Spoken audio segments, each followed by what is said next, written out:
Bienvenue au deuxième volet de la présentation du PowerPoint sur le deuil. Donc, la partie numéro 2 est vraiment consacrée au deuil périnatal. Je voulais vous laisser la diapo sur cette sculpture qui s'appelle The Emptiness, que je trouve qui représente extrêmement bien le sentiment d'un parent qui a perdu un enfant. Le deuil périnatal, c'est le deuil d'un bébé qui est mort au cours de la grossesse, lors de l'accouchement ou pendant sa première année de vie. Donc, périnatal, autour de la natalité, à partir du moment où il y a conception jusqu'à le premier anniversaire de vie de l'enfant. C'est un deuil qui est différent des autres parce que c'est pas un deuil où on fait justement le deuil où on doit faire la paix avec le passé de la personne, mais on fait la paix avec ce qu'on aurait pu vivre. Donc, on ne sait pas ce sur quoi on fait la paix. On fait la paix vraiment avec nos rêves, dans le fond. OK? Pourquoi le deuil périnatal est plus important ces temps-ci, alors que autrefois, il y avait beaucoup plus de décès périnataux? Ben, on dit que chaque grossesse est vécue avec beaucoup plus d'intensité qu'avant. D'ailleurs, les enfants arrivent plus tard dans la vie de la personne. Il y a moins d'enfants par famille. C'est pas pour minimiser le deuil, mais quand tu as 10, 12, 15 enfants comme c'était autrefois, ben statistiquement, il y avait plus de risques que tu perdes un enfant qu'aujourd'hui quand on a 1,8 par famille. La préparation à l'arrivée de l'enfant est beaucoup plus importante aussi. Il y a des rituels de plus en plus, des fêtes là, pour déterminer le sexe de l'enfant, on prépare la chambre, bon, etc., etc.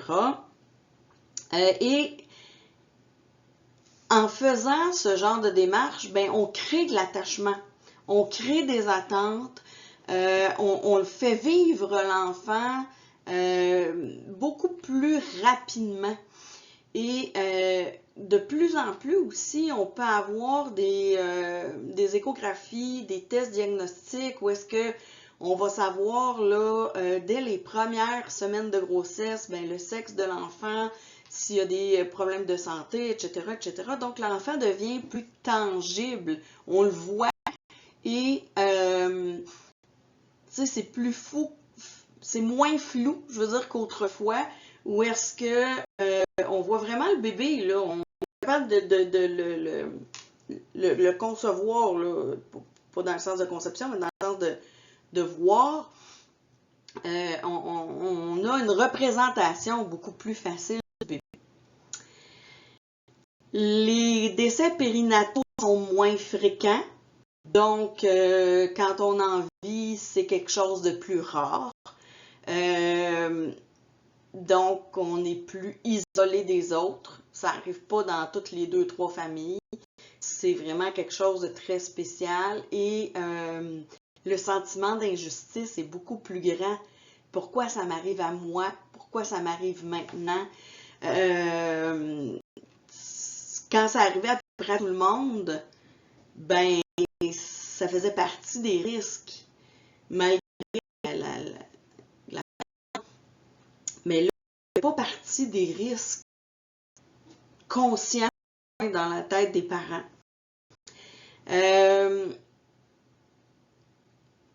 L'entourage, on parle de sentiment d'isolement parce que pour l'entourage, même si,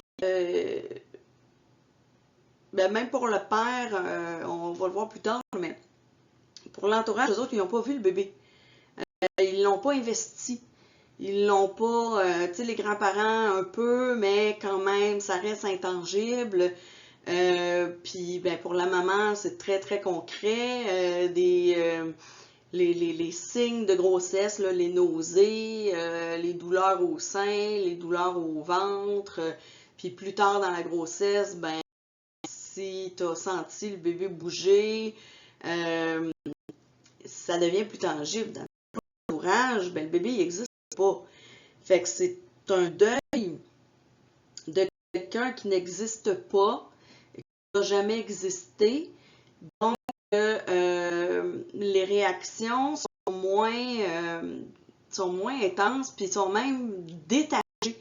C'est là qu'on va voir des commentaires plutôt inadéquats du genre ben t'as juste à en faire un autre, t'es jeune, tu sais.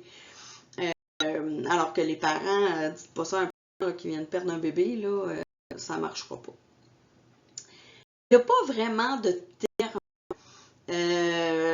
pour désigner un parent qui perd un enfant. Un enfant qui perd un parent, c'est un orphelin. Un conjoint qui perd son conjoint, c'est un veuf ou une veuve. Mais le parent qui perd un enfant, malgré qu'on les nomme parents orphelins, ce n'est pas répertorié ou accepté nécessairement par la française. C'est un terme qu'on a ici au Québec. Pour les femmes, les réactions normales, ben évidemment, ils vont paraître plus intenses que n'importe quelle autre personne pour deux raisons. Ben, le développement du lien affectif est beaucoup plus fort. L'instinct de nidification, donc faire son nid, arrive dès les premières semaines de grossesse. Et évidemment, si tout l'aspect hormonal, là, quand une grossesse est interrompue, ben, il y a une chute d'hormones qui fait que ça peut être plus difficile à vivre chez la maman. Évidemment, sentiment d'échec, de honte, de culpabilité. Qu'est-ce que j'ai fait? Pourquoi moi, je ne suis pas capable de mener à terme une grossesse? Le sentiment de décevoir, tu sais, quand on parle de honte, de culpabilité, ben, je t'ai pas donné d'enfant. Bon, le sentiment de vide, là, la emptiness qu'on a vu au départ, évidemment, un doute sur sa capacité, puis même sa valeur personnelle. Tu sais, qui je suis, moi, je suis pas capable d'enfanter comme les autres femmes. Pour les pères, c'est différent, ou du moins pour les parents, les mamans qui ne portent pas l'enfant. Pour l'autre parent, je vous dirais, la fausse couche est vue comme un événement très triste, mais pas tant une perte. Ben, du moins important. Toutefois, il est triste. Et pas lui qui va avoir le plus d'attention. Ça va être la maman. Souvent, on va négliger que ce parent-là ressent beaucoup d'impuissance aussi, d'impuissance face au fait il peut pas rien faire pour il a été comme un impuissant de ce qui s'est passé, il a contrôle sur la situation et il est aussi très impuissant face à la douleur de la maman. Et évidemment, ben si avait dans son identitaire, s'il se définissait comme un protecteur, un voyeur de sa famille, les valeurs traditionnelles masculines de je suis là pour protéger mon monde, là, ben là, ça vient vraiment de l'atteindre personnellement. Il ne faut pas oublier que natal, c'est un deuil. Donc, tous les sentiments, toutes les étapes du deuil normal, ben, chez les parents qui sont en deuil. Les droits des parents maintenant. Je vous ai parlé dans la première étude, choc était pour le travail du deuil. Donc, maintenant, les parents ont le droit de voir l'enfant prendre ses bras. Évidemment, si de développer, mais si, je veux dire, le fœtus, j'ai connu des gens là, qui ont été obligés d'accoucher d'un enfant qui n'était pas formé, qui avait des morceaux, tu sais, par morceaux, l'enfant. Finalement, ils n'ont pas mangé des enfants. C'était assez épouvantable. Ils peuvent même inviter les proches à voir le bébé, les proches qui se sentiraient les plus affectés. On peut organiser des funérailles maintenant, malgré que l'enfant n'est pas. Il y a des cérémonies commémoratives qui peuvent avoir lieu. À tous les ans, ils ont ce qu'on appelle la cérémonie des anges. Qui est un moment où on va se recueillir pour tous les bébés morts ou les enfants qui seraient décédés avant l'âge d'1 an. Le régime québécois d'assurance parentale